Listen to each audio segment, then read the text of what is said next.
सुस्वागतम।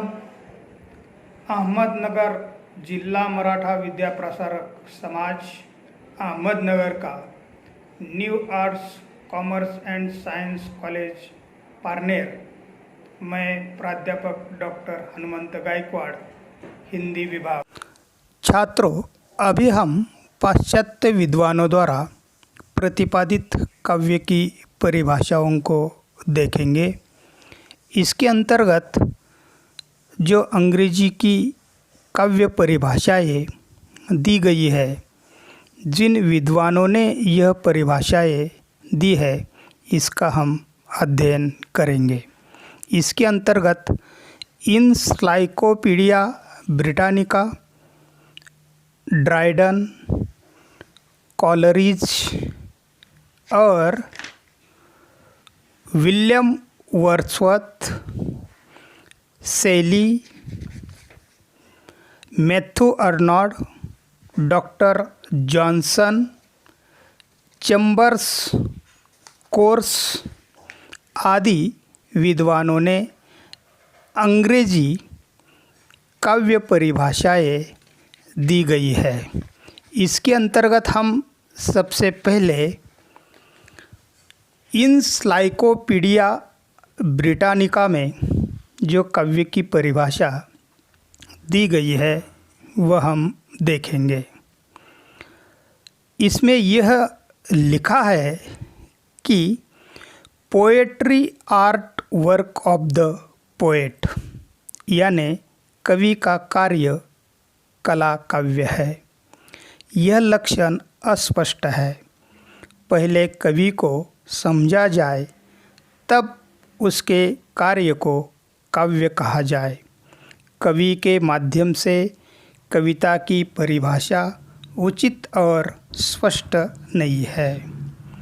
अगले पाश्चात्य विद्वान आते हैं ड्राइडन। उन्होंने काव्य की परिभाषा इस प्रकार की है।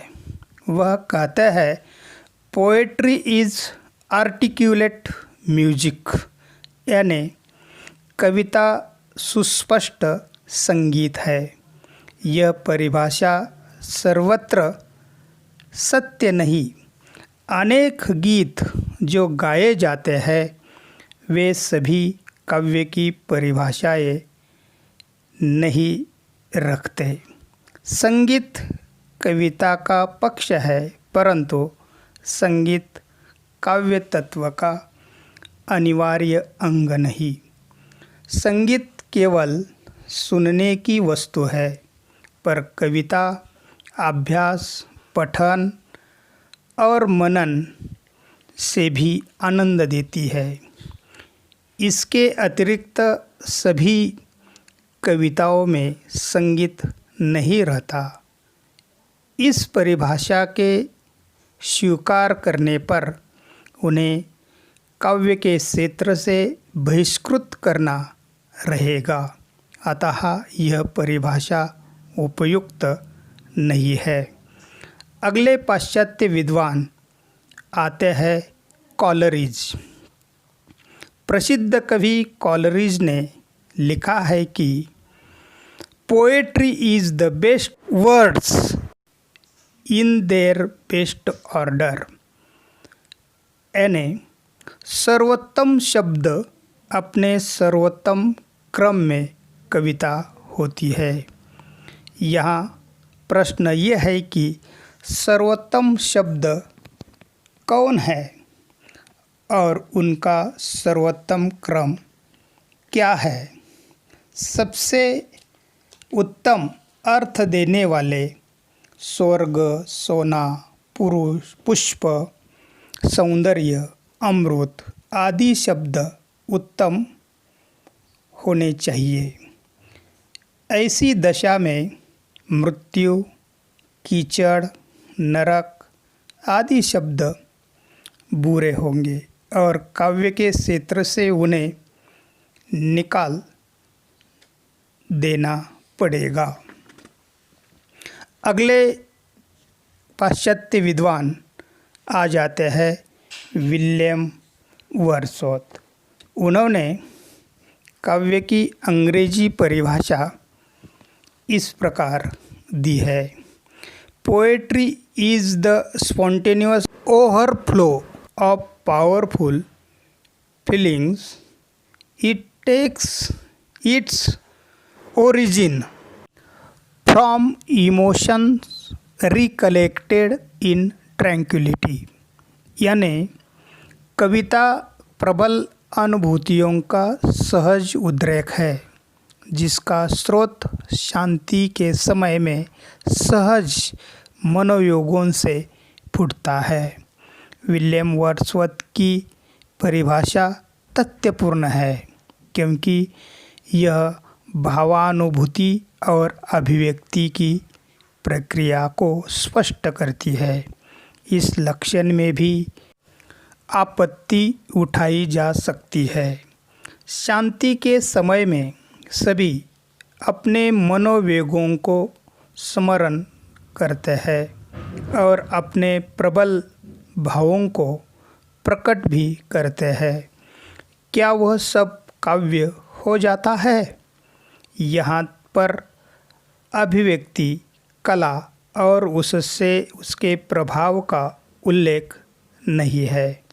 हम अपने सुख दुखपूर्ण क्षणों का स्मरण कर हंसते और रोते हैं, पर सभी का वह उल्लास और विलाप सदैव कविता नहीं बन जाता।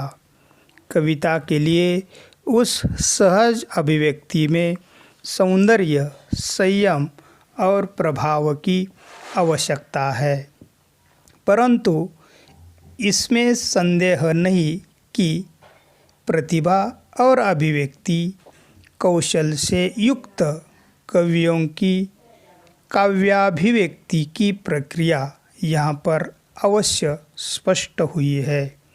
मनोवेगों के आवेग के समय काव्य की अभिव्यक्ति नहीं होती, वरन मनोवेग जब अनुभूति और भाव बन जाते हैं तब कवि स्मरण करके प्रबलता से उठे हुए भावोद्रेक को प्रकट करता है जो काव्य होता है।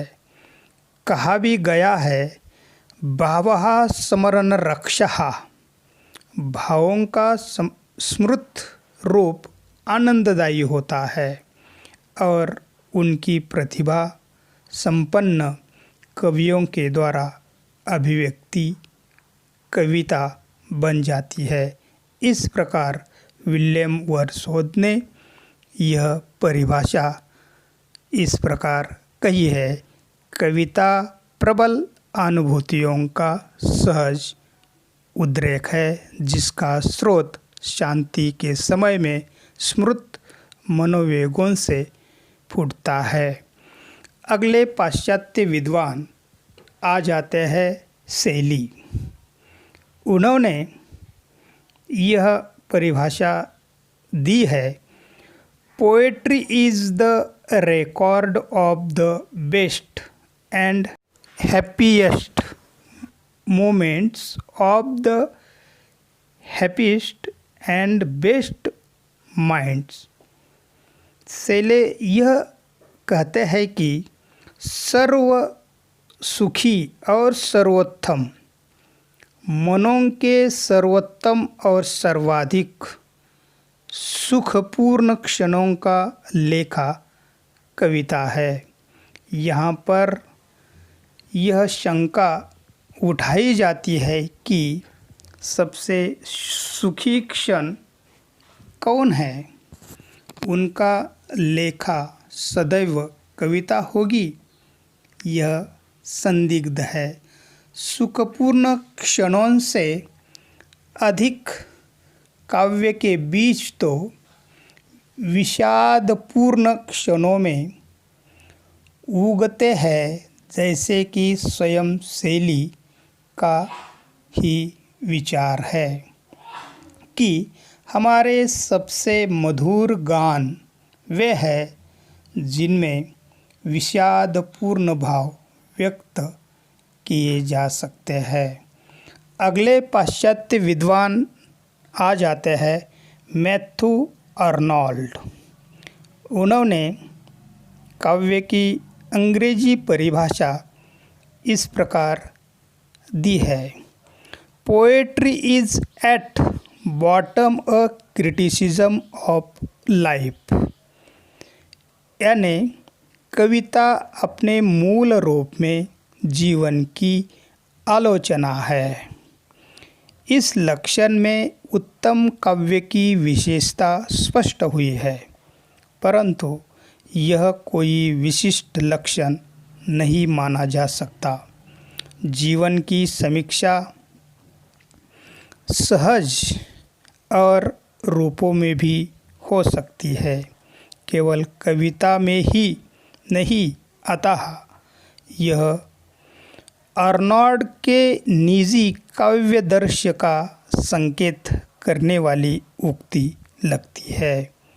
इस प्रकार मैथ्यू आर्नोल्ड ने यह परिभाषा दी है कि कविता अपने मूल रूप में जीवन की आलोचना है, यानी poetry is at bottom a criticism of life. अगले पाश्चात्य विद्वान आ जाते हैं डॉक्टर जॉनसन। जॉनसन ने हिंदी काव्य की परिभाषाओं के अंतर्गत अंग्रेजी परिभाषा इस प्रकार दी है: poetry is the art of the uniting pleasure with truth by calling imagination to the help of reason. कवि इस प्रकार कहते हैं कि कविता को उस कला के रूप में स्वीकार किया है जो कल्पना की सहजता से युक्ति के द्वारा सत्य को आनंद से समन्वित करती है। इस परिभाषा में डॉक्टर जॉनसन ने काव्य का प्रधान स्वरूप स्पष्ट किया है: सत्य के प्रकाश में आनंद का समावेश, रमणीयता और रोचकता के गुण का संकेत करता है, और कल्पना का तो इस प्रकार के कार्य में सम्मुख हाथ रहता है। वास्तविकता का आभास और अविश्वसनीयता कविता के प्रभावशाली होने के लिए अत्यंत आवश्यक होता है। चेम्बर्स कोश में काव्य की परिभाषा इस प्रकार दी है: poetry is the art of the experience in melodious words thoughts which are the creations of imagination and feelings.